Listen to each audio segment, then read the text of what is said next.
With Rasmussen gone, Alberto Contador was the new race leader, but not yet the yellow jersey. Stage 17 started without one. For what it's worth though, 6 small climbs on the road from Po to Castelsarrasin. Now Rabobank were quickly another man down early in the stage when team leader Dennis Menshoff decided he'd had enough and climbed into the team car. 4 men out front: Jens Voigt, Marcus Furten, Martin Elmiger and Daniele Bernati. David Miller's in no man's land between them and the non-chasing pack. Well, at this stage of the race, with this race tomorrow and Sunday, that's the end of it for the sprinters. So they've got 3 shots at the finishing line. There is only 1 point between Hunter and Zabel for second place. There he goes again. It's only a matter of time. He saw 4 to go, and off he goes. That's Jens Voigt and Bernati. Look how the speed of that man as he immediately rips out of the saddle and chases Jens Voigt. The others are much slower to react. Well, Bernati, like a cat, you see that pounce as soon as he felt. He almost just heard the whistling of the tyres of Jens Voigt, and without even hesitating, waiting for anybody else to take the move, he went straight after Jens Voigt. That's an indication this man is ready for the win here this afternoon. He knows a man like Voigt, you don't give him 50 metres and Voigt will go again, but straight away Bernati's there in his slipstream. Yeah, and when Jens sees who it is, he'll sit up because he won't outsprint Bernati and he won't want to carry him anywhere. Then again, he might try to just take 1 to the line. The other 2 are messing about a little bit. They're not quite as strong as Bernati, and look at that flick of the wrist saying, come on, the other 2 are gone, work with me, and Bernati has gone and done just that. Well, Bernati realises already improved his chances here. Elmiger won't give up. Elmiger's a very strong rider. There he is, there just at the front of these 2 chasers, and he's got himself arched right over his handlebars. Voigt has seen this as an opportunity and thought, well, I'll keep going, but you know, it's back together at 3 kilometres to go. It's still 4 men. As they continue now, they fought their way back. Martin Elmiger takes a look over his shoulder at Marcus Furten and said, hey, thanks for all the help you gave me catching these 2. Nothing. Absolutely nothing, but don't worry, Jens Voigt will try again. He's already seen now that there's a weakness. The 2 other riders at the back there are not quite as strong as the 2 men at the front, but he's already seen that Daniele Bernati has got the zip, he's got the acceleration, but that can be dangerous because you've showed your cards. Now, who's going to go next? They're going to be very nervous now. All the trust is gone now. They don't turn their back. They know somebody will go again, and the gap has gone up with that flurry of attacking. We're now outside of 10 minutes for the first time. 2.6 kilometres to go. Jens Voigt, Martin Elmiger, Daniele Bernati, Marcus Furten. 4 different teams. Furten has been forced through now. He's probably the youngest rider here. In fact, he is. Followed by Elmiger.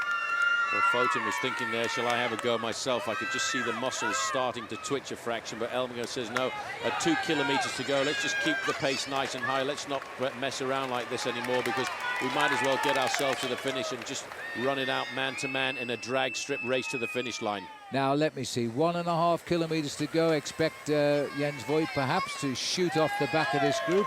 Nobody wants to play anymore now. Furten wants to find out where Jens Voigt is, and look at that. Voigt opens the door and makes Furten go in and close it. Seasoned campaigner Jens Voigt, very careful now. You see Elmiger now has got himself a little bit of a gap, but look how attentive Daniele Bernati is there. Every time there's a small gap, he's the one who nails it back. But this is getting dangerous for him. He's got to keep an eye on the other riders in the breakaway. He wants to get into the final kilometre.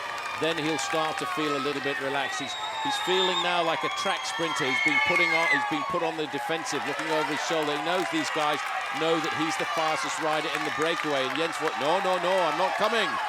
Well, Voigt is waiting for his only chance now, and that's to come off the back of these 4. They're looking for the 1 kilometre to go. Marcus Furten, that is a big, serious effort. He's left the top gear in as he hits this small climb. Well, he was saving something there because Elmiger can't bridge it. Well, Elmiger's left a gap go now, and now's the time that if this man in the Lamprey jersey wants to get the win, he's got to make the move. And Jens Voigt is going to force him to make that move, and Jens is going to stay in the slipstream for as long as possible. But look how quickly Bernati got himself across that gap, Phil. He's got the acceleration, he's got that kick this afternoon, and I think he's looking for the win. Well, that was a wide sweep by Furten, but I'll tell you what, that was clever of Jens Voigt to make the sprinter close the gap, and now it's the sprinter licking his lips here. Coming into the last 500 metres, who's going to take on Daniele Bernati? They've made him take the lead.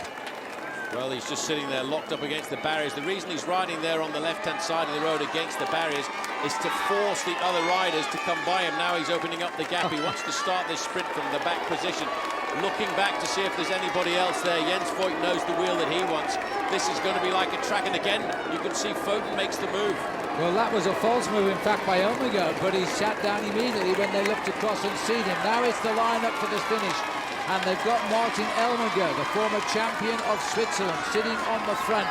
Bernardi knows he's the fastest, but he's got to make sure he sees the initial move by whomever it's going to be. And Jens Voigt won't move here. Foten's going to be the first. It was telegraphed to the leaders there. Foten's now going. Elmer's on the front, but I think they played into Bernardi's hands here. And through the gap goes Jens Voigt to try and hook up with Daniele Bernardi. But see the difference in the speed here. And Marcus Foten is taking on Bernardi, but Bernardi gets Italy's only second win of the Tour. The other one was Filippo Pozzato on stage 5.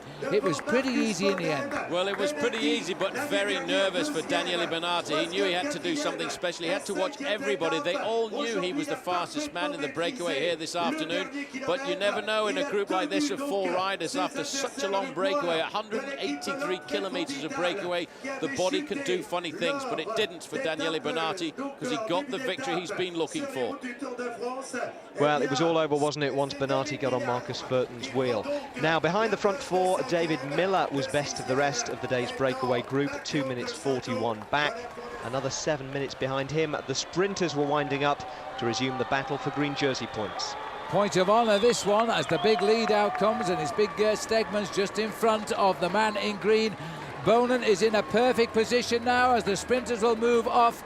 Thor Hushovd is in the distance and out of it, I think. But watch the boy in green and the man in red. That's Robbie Hunter. And a little bit of a rush too by Foster, but he's dropped out of it now. 2 men still there to go, and then there goes Sebastian Chabanel. Nobody was looking at him as he went for it. And now comes Bonen and Hunter in the middle. Zabel, I don't think, is going to get anything, but I think Bonen has just increased his lead by a couple of points over Robbie Hunter. Yeah, Sebastian Chabanel just going across the line behind Tom Bonen, then it was Robbie Hunter. But you look at the acceleration, there's the move. That's a great move on the left-hand side by Sebastian Chabanel, but all of a sudden Tom Bonen can feel the action, then all of a sudden he decides, I've got to get this. It's all a question of pride here while Hunter continues to battle behind. Jens, you've had a little time to reflect on the Rasmussen case now and everything that's happened on this tour. What do you feel about it?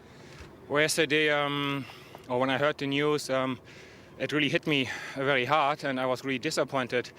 But now that I had some time to think about it, I think now finally we're actually gonna do it. Our image is already damaged enough. So now we might as well go to the very, very end of this and kick out everybody who is making our life difficult, kicking everybody out who's causing trouble, kicking everybody out who makes our life complicated and more difficult, damaging our image. And it's not important what nation, what team, big rider, small rider. I think finally now we are just about to get them all. On the podium at the end of stage 17, Alberto Contador finally claimed ownership of the yellow jersey and the burden of scrutiny that now came with it. Eres un corredor limpio. Sí, bueno, ya por 40ª vez, sí, si no, no estaría aquí.